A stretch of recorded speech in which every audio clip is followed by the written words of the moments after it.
ny fona ho an'ny firenena i Mosesy. Izany no anasako anao amin'ity androany ity.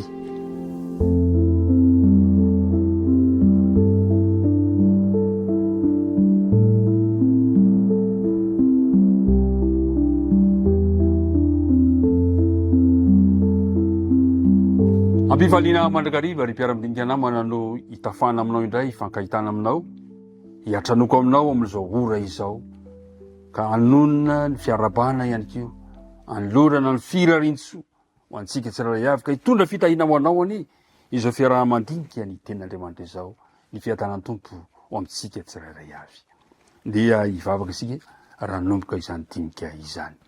Tompo Andriamanitra io vilom-pisaorana anao indray izahay noho ny fitantananao anay noho ny fitahina ny famindram-po ny fahasoavanao izay tonga eo amin'ny fiainana isan'andro san'andro omenao anay ty fotoana lehibe ty mba hahafahany mandinika ny teninao. Tompo mitenena fa miaino izahay, mitenena fa anaraka izahay, ingene ny teninao mba ho jiro fanazavana ny lalanay amin'izao fiainana izao. Mamela ny elokay ary mamindrafo aminay ka ny fanena masina ni no hitarika anay ampianatra anay izany teny izany. Tononona ny vavaka nara Jesosy. Amen. Andeha ny andinina atao tadina hatrany no anomboantsika izao fiarahana izao amin'ny Salamo fa 1:1 ka ny andininy voalohany. Mahafinaritra izy io, tena mahafinaritra manao hoe izaho tian'i Jehovah satria efa nandre ny feon'ny fifonako izy, satria efa naningilana ny sofiny tamiko izy dia hiantso aho raha mbola velona koa. Tia an'i Jehovah, mino aho fa ianao io dia tia an'i Jehovah ianao satria Andriamanitra miaino ny fifonantsika. Mosesy, ny fona ho an'ny firenena. Fanandramana goavana no niainan'ny Mosesy ty eo amin'ny fiainany. Ao amin'ny Exodosy 2:13 ny toy ny resakitsika omaly. Exodosy 2:13 ka hojerentsika ny andininy 2:3 sy ny andininy 2:3 dia manao an'izao teny izao manao hoe ary Mosesy dia niverina ao amin'i Jehovah ka nanao hoe indrisy efa nanao fahotana lehibe ity firenena ity ka efa nanao andriamanimbolamena ho azy ary ankehitriny ingene mba akamela ny fahotana ianao fa raha tsy zany mifona aminao aho vonoy eo amin'ny bokinao izay nosoratanao ny anarako. Mafy ny toe-javatra natrehan'ny Mosesy, mafy ny zavatra hitany maso ny nalahelo izy ary fantatsy tsara ny zavatra hitranga amin'reto vahoaka an'Andriamanitra reto fa hiarany fandringanana izy raha toka maneno fahatezerany Andriamanitra. Ary zay indrindra nanam-pahasahina ny fona mandreto vahoaka reto mimbetsaka i Mosesy. Raha rehefa nangetahetany ny olona tamin'izay fotoana izay dia indro Mosesy nitodika tamin'Andriamanitra. Rehefa natsiarinona ny olona ka nimonomonina amin'ny nomero 140 dia indro Mosesy nitodika tamin'Andriamanitra. Rehefa tao anatin'ny fahamoizam-po tanteraka indro Mosesy fa nitodika tamin'Andriamanitra. Rehefa nanamboatra ombilany kely volamena reto vahoaka an'Andriamanitra nefa avy nafanekena tamin'izy ireo Andriamanitra dia indro fa nifona Mosesy. Zao ny voalaza amin'ny Deutéronomie 7:7 fa natahotra ny fahavinirana sy ny fahatezerana izay natezeran'i Jehovah taminareo andringanana anareo dia niaino ahy indray Jehovah tamin'izany andro izany. Nitaraina Mosesy tamin'izany fotoana izany ary indro izy fa mbola mitaraina. Dia zao ny voalaza amin'ny bokin'ny Deutéronomie 7. Deutéronomie 7 ka ny andininy 5:20. Jereo tsara ny voalazany rehefa avy niverina tany ireo mpisafotany dia zao ny voalaza amin'ny Mosesy amin'ny andininy 5:20. Ary ny ekoaka teo anatrehan'i Jehovah nandritra ny 40 andro sy 40 alina satria efa nolazain'i Jehovah fa handringana anareo izy. Ity mpitarika ity mpitolona mambavaka dia zao ny voalazany hoe ny ekoaka teo anatrehan'i Jehovah nandritra ny 40 andro sy 40 alina lalina zany fanandramany vavaka zany mivavah ka aza mitsahatra zao ny voalaza amin'ny Deutéronomie 10 ka ny 10 Deutéronomie 10 ka ny 10 ary izao nitoetra 20 andro 20 alina teo an-tendrombohitra tahaka le teo ihany ary Jehovah niaino ahy tamin'izany andro zany tamin'izay ihany koa tsy nentin'andringana anao. Ry mpiara-midinika namana,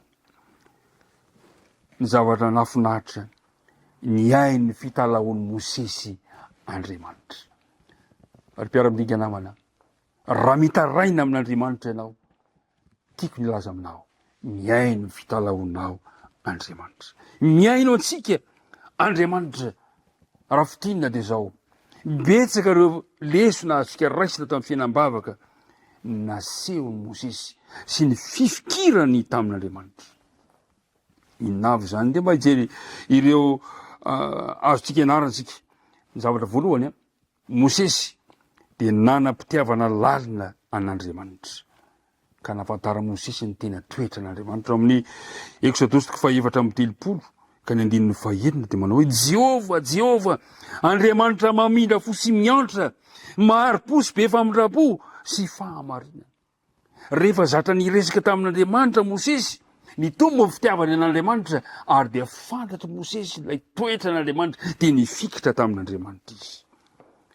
Tahaka zao ihany koa ny azotsika ianarana amin'ny fiainan'i Mosesy amin'ny ranovavaka resahana. Sady nanam-pahasahina Mosesy no nanana fatokina an'Andriamanitra. Mahafinaritra mieritreritra an'izany mba izaho ve mba tena matoky an'Andriamanitra? Tena manana fahasahina ve aty manaboraka ny zavatra rehetra ipelatan'Andriamanitra? Nampatsivo Mosesy ny fahatelo dia nampatsivo Mosesy n'Andriamanitra ny fanekeny. Notakiny Mosesy mihitsy ny teny fikasan'Andriamanitra. Ny fahaefatra farany, nekeny Mosesy ny valim-bavaka tamin'Andriamanitra, na eny zany na tsia izany. Mahafinaritra ny mieritreritra an'izany hoe mangataka ny vavaka ty Mosesy, dia nekeny Mosesy ny valim-bavaka na mety ho eny ny fangatahany na mety ho tsia ny fangatahany.